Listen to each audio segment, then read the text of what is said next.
Love ಲೈಫಿನ ವಿಚಾರವಾಗಿ ಕೆಲವೊಂದು ರೀತಿಯ ಗಮನವನ್ನ ಕೊಡಬೇಕು, ಫೋಕಸ್ ಅನ್ನ ಮಾಡಬೇಕು, ಸ್ವಲ್ಪ ಪೇಷನ್ಸ್ ಆಗಿ ಇದ್ದು ಹೆಚ್ಚು ವರ್ಕ್ ಅನ್ನ ಮಾಡಬೇಕು ಅನ್ನೋದ್ರ ಬಗ್ಗೆ ಆಲೋಚನೆಯನ್ನ ಮಾಡ್ತಾ ಇರುವಂತದ್ದು ರೆಪ್ರೆಸೆಂಟ್ ಆಗ್ತದೆ. ನಿಮಗೆ ರೀಸೆಂಟ್ ಪಾಸ್ಟ್ ಅಲ್ಲಿ 4 of wands, ace of pentacles, ace of wands ಬಂದಿದೆ. ಕೆಲವೊಬ್ರು ರೀಸೆಂಟ್ ಆಗಿ ಮ್ಯಾರೇಜ್ ಅನ್ನ ಆಗಿರುವಂತದ್ದು ಕೂಡ ರೆಪ್ರೆಸೆಂಟ್ ಆಗ್ತಾ ಇದೆ. ಕೆಲವೊಬ್ರು ರೀತಿಯ ಲವ್ ಮ್ಯಾರೇಜ್ ಆಗಿರುವಂತಹದ್ದು, ಸಂತೋಷದಲ್ಲಿರುವಂತಹದ್ದು, ಒಂದು ರೀತಿಯ ಬಾಂಡೇಜ್ ಇದ್ದಿದ್ದಂತಹದ್ದು, ಸಾಮರಸ್ಯದಿಂದ ಇದ್ದಿದ್ದಂತಹದ್ದು, ಒಂಥರ ರಿಲ್ಯಾಕ್ಸೇಷನ್ ಅಲ್ಲಿ ಇತ್ತು. ನಿಮ್ಮ ಲವ್ ಲೈಫಿನ ವಿಚಾರದಲ್ಲಿ ಯಾವುದೇ ರೀತಿಯ ತೊಂದರೆಗಳು ಕೂಡ ಪಾಸ್ಟ್ ನಲ್ಲಿ ಇರಲಿಲ್ಲ. ಆದ್ರೆ ಅಟ್ ಪ್ರೆಸೆಂಟ್ ಯಾವ್ದು ಕಾರ್ಡ್ ರೆಪ್ರೆಸೆಂಟ್ ಆಗ್ತಾ ಇರೋದ್ರಿಂದ ಕೆಲವೊಂದು ರೀತಿಯ ಲೋನ್ಲಿನೆಸ್ ಅನ್ನ ರೆಪ್ರೆಸೆಂಟ್ ಮಾಡ್ತಾ ಇದೆ. ಈ ಹಿಂದೆ ನಿಮ್ಗೆ ಯಾವುದೇ ರೀತಿಯ ತೊಂದರೆಗಳು ಇರಲಿಲ್ಲ, ಬಟ್ ಆದ್ರೆ ಅಟ್ ಪ್ರೆಸೆಂಟ್ ನಲ್ಲಿ ಯಾಕೋ ನೀವು ಲೋನ್ಲಿನೆಸ್ ಅನ್ನ ರೆಪ್ರೆಸೆಂಟ್ ಮಾಡ್ತಾ ಇದೆ. ಕೆಲವೊಂದು ರೀತಿಯ ಇನ್ನರ್ ಗೈಡೆನ್ಸ್ ಅನ್ನ ತಗೋತಾ ಇರುವಂತಹದ್ದು ರೆಪ್ರೆಸೆಂಟ್ ಆಗ್ತಾ ಇದೆ. ಎಷ್ಟೇ ನೀವು ಹಾರ್ಡ್ ವರ್ಕ್ ಅನ್ನ ಮಾಡಿದ್ರು, ನಿಮ್ಮ ಲವ್ ಲೈಫಿನ ವಿಚಾರವಾಗಿ ಏನೇ ಮಾಡಿದ್ರು ಕೂಡ ಯಾಕೋ ನಿಮ್ಗೆ ಬೇಜಾರುಗಳು ಆಗ್ತಾ ಇರುವಂತಹದ್ದು ರೆಪ್ರೆಸೆಂಟ್ ಆಗ್ತಾ ಇದೆ. ಎಷ್ಟೇ ನೀವು ಹಾರ್ಡ್ ವರ್ಕ್ ಅನ್ನ ಮಾಡ್ತಾ ಇದ್ದೀರಾ ನಿಮ್ಮ ಲವ್ ಲೈಫಿನ ವಿಚಾರದಲ್ಲಿ, ಸ್ವಲ್ಪ ನೀವು ಪಾಸಿಟಿವ್ ಚೇಂಜಸ್ ಗಳನ್ನ ಮಾಡ್ಕೊಳ್ಳೋಣ ಅಂತ ನೀವು ಮಾಡ್ತಾ ಇದ್ರು ಕೂಡ ಅದರಲ್ಲಿ ಯಾವುದೇ ರೀತಿಯ ಸಮಾಧಾನಗಳು ನಿಮ್ಗೆ ಇದ್ದ ಹಾಗೆ ಕಾಣ್ತಾ ಇಲ್ಲ ಅಟ್ ಪ್ರೆಸೆಂಟ್ ಅಲ್ಲಿ. ಯಾಕಂದ್ರೆ ಹರ್ಮಿಟ್ ಕಾರ್ಡ್ ಬಂದಿರೋದ್ರಿಂದ ಲೋನ್ಲಿನೆಸ್ ಅನ್ನ ರೆಪ್ರೆಸೆಂಟ್ ಮಾಡ್ತಾ ಇದೆ.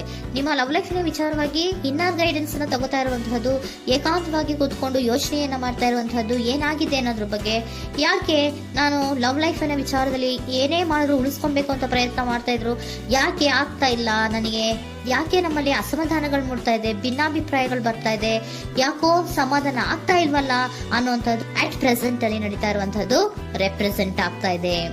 ಬೇಜಾರಿನಲ್ಲಿರುವಂತಹದ್ದು, ಸಮಾಧಾನ ಇಲ್ಲದೆ ಇರುವಂತಹದ್ದು, ಇನ್ನರ್ ಗೈಡೆನ್ಸ್ ಅನ್ನ ಕೇಳ್ಕೊತಾ ಇರುವಂತಹದ್ದು, ಏನಾಗಿದೆ ಅನ್ನೋದ್ರ ಬಗ್ಗೆ ನಿಮ್ಮನ್ನ ನೀವೇ ಪ್ರಶ್ನೆಯನ್ನ ಮಾಡ್ಕೊತಾ ಇರುವಂತಹದ್ದು ಅಥವಾ ಆತ್ಮಾವಲೋಕನೆಯನ್ನ ಮಾಡ್ತಾ ಇರುವಂತಹದ್ದು ಅಟ್ ಪ್ರೆಸೆಂಟ್ ಅಲ್ಲಿ ರೆಪ್ರೆಸೆಂಟ್ ಆಗ್ತಾ ಇದೆ.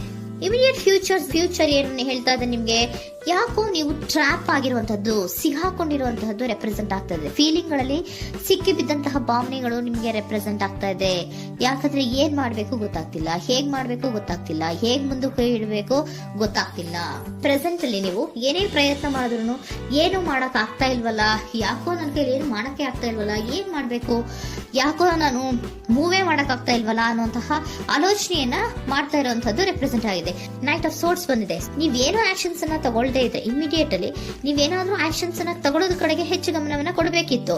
ಬಟ್ ನೀವು ಟ್ರ್ಯಾಪ್ ಆಗಿರುವಂತದ್ದು, ಅಲ್ಲೇ ಸಿಗಾಕೊಂಡಿರುವಂತದ್ದು, ಏನು ಮಾಡಕ್ ಗೊತ್ತಾಗ ನೀವು ಹಂಗೆ ನಿಂತಿರುವಂತದ್ದು ರೆಪ್ರೆಸೆಂಟ್ ಆಗ್ತಾ ಇದೆ. ಬಟ್ ನೀವು ಮಾಡ್ಬೇಕಾಗಿದ್ದೇನೋ ಏನಾದ್ರೂ ಆಕ್ಷನ್ಸ್ ಅನ್ನ ಕ್ವಿಕ್ ಥಿಂಕಿಂಗ್ ಅನ್ನ ಮಾಡಿ ಏನಾದ್ರೂ ಒಂದು ಆಕ್ಷನ್ಸ್ ಅನ್ನ ತಗೋಬೇಕಿತ್ತು. ನಿಮ್ಮ ಇಮಿಡಿಯೇಟ್ ಫ್ಯೂಚರ್ ನಲ್ಲಿ ಏನಿದೆ, ಸ್ಟ್ರೆಂತ್ ಇದೆ, ಒಂದು ಭದ್ರತೆ ಇದೆ, ಒಂದು ಸ್ಟ್ರಾಂಗ್ ಬಾಂಡೇಜ್ ಇದೆ.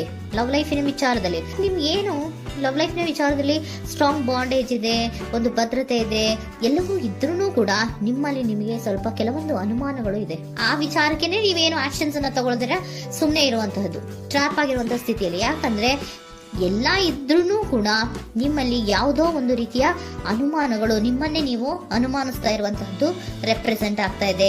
ಏನಾದ್ರೂ ಆಕ್ಷನ್ಸ್ ಅನ್ನ ತಗೋಬೇಕು, ಒಂದು ಸ್ಟ್ರಾಂಗ್ ಬಾಂಡೇಜ್ ರೆಡಿ ಆಗ್ಬೇಕಂದ್ರೆ ಇಮಿಡಿಯೇಟ್ ಫ್ಯೂಚರ್ ನಲ್ಲಿ ಏನಾದ್ರೂ ನಾನು ಒಂದು ಸ್ಟ್ರಾಂಗ್ ಆಕ್ಷನ್ ಏನಾದ್ರೂ ಮಾಡಬೇಕು ಅನ್ನುವಂತಹ ಆಲೋಚನೆಯನ್ನ ನೀವು ಮಾಡಬೇಕಾಗತ್ತೆ.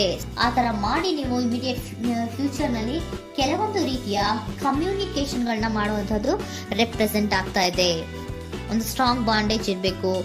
ಇದೇ ನಿಮ್ಮ ಬಾಟಮ್ ಆಫ್ ದ ಡಕ್ ಕೂಡ ಹೊಂದಿರುವಂತಹದ್ದು. ಪೋಷಣೆಯನ್ನ ಮಾಡಬೇಕು. ಸ್ವಲ್ಪ ಯಾಕೆ ಪೋಷಣೆಯನ್ನ ಮಾಡಬೇಕು ಅಥವಾ ಹೆಚ್ಚು ಗಮನವನ್ನ ಕೊಡಬೇಕು, ಫೋಕಸ್ ಅನ್ನ ಕೊಡಬೇಕು ಅಂದ್ರೆ, ನೀವು ಟ್ರ್ಯಾಪ್ ಆಗಿರುವಂತಹ ಸ್ಥಿತಿಯಲ್ಲಿ ಇದ್ದೀರಾ, ಏನೂ ಮಾಡ್ತಾ ಇಲ್ಲ. ನಿಮಗೂ ಗೊತ್ತು ನಮ್ಮ ಲವ್ ಲೈಫಿನ ವಿಚಾರದಲ್ಲಿ ಬಾಂಡೇಜ್ ಇದೆ, ಸ್ಟ್ರಾಂಗ್ ಬಾಂಡೇಜ್ ಇದೆ, ಒಂದು ಭದ್ರತೆ ಇದೆ, ನಾವು ಅಷ್ಟು ಈಸಿಯಾಗಿ ಬಿಡಕ್ ಆಗಲ್ಲ ಅನ್ನೋದು ನಿಮಗೆ ಗೊತ್ತು. ಆದ್ರೆ ನೀವು ಏನಾಗಿದ್ದೀರಾ, ಟ್ರ್ಯಾಪ್ ಆಗಿದ್ದೀರಾ, ಯಾವುದೇ ರೀತಿಯ ಆಕ್ಷನ್ಸ್ ಅನ್ನ ತಗೋತಾ ಇಲ್ಲ.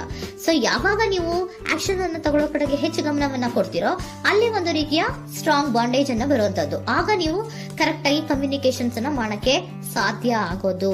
ಏಂಜಲ್ ಗೈಡೆನ್ಸ್ ಏನ್ ಕೊಡ್ತಾರೆ, ಇಫ್ ಯು ಬಿಲೀವ್, ನಿನಗೆ ನಂಬಿಕೆ ಇದೆಯಾ, ಟೇಕ್ ಆಕ್ಷನ್. ಏಂಜಲ್ ಗೈಡೆನ್ಸ್ ನಿಮ್ಗೆ ಏನ್ ಕೊಡ್ತಾ ಇದೆ, ನಿಮ್ಮ ಪ್ರೀತಿ ಮೇಲೆ ನಿಮ್ಗೆ ನಂಬಿಕೆ ಇದೆಯಾ, ಟೇಕ್ ಆಕ್ಷನ್. ಆಕ್ಷನ್ ಅನ್ನ ತಗೊಳ್ಳಿ, ಮುಂದೆ ಬನ್ನಿ. ಆಕ್ಷನ್ ಅನ್ನ ತಗೊಂಡು ಸ್ಟ್ರಾಂಗ್ ಬಾಂಡೇಜ್ ಇದೆ ನನ್ನ ಲವ್ ಲೈಫಿನಲ್ಲಿ, ಒಂದು ಭದ್ರತೆ ಇದೆ, ನಾವಿಬ್ರು ಅಂಡರ್ಸ್ಟ್ಯಾಂಡಿಂಗ್ ಇದೀವಿ, ಒಂದು ರೀತಿಯ ಸಾಮರಸ್ಯ ಇದೆ ಅಂತ ನೀವು ಅನ್ಕೊಂಡಿದ್ರೆ ಮಾತಾಡಿ ಕ್ಲಿಯರ್ ಅನ್ನ ಮಾಡ್ಕೊಳ್ಳಿ, ವಿಷಯಗಳನ್ನ ಕ್ಲಾರಿಟಿಗೆ ತಗೊಳ್ಳಿ. ಯಾವಾಗ ನಿಮ್ಮಲ್ಲಿ ನಿಮ್ಗೆ ನಂಬಿಕೆ ಇದ್ರೆ, ಇಫ್ ಯು ಬಿಲೀವ್, ನಿಮ್ಮನ್ನ ನೀವು ನಂಬಿದ್ರೆ ನೀವೇನ್ ಮಾಡ್ಬೇಕು, ಟೇಕ್ ಆಕ್ಷನ್ಸ್ ಅನ್ನ ತಗೊಂಡು ಮುಂದೆ ಬರಬೇಕು ಅನ್ನುವಂತಹದ್ದು ಏಂಜಲ್ ಗೈಡೆನ್ಸ್ ನಿಮ್ಗೆ ಕೊಡ್ತಾ ಇರುವಂತಹದ್ದು.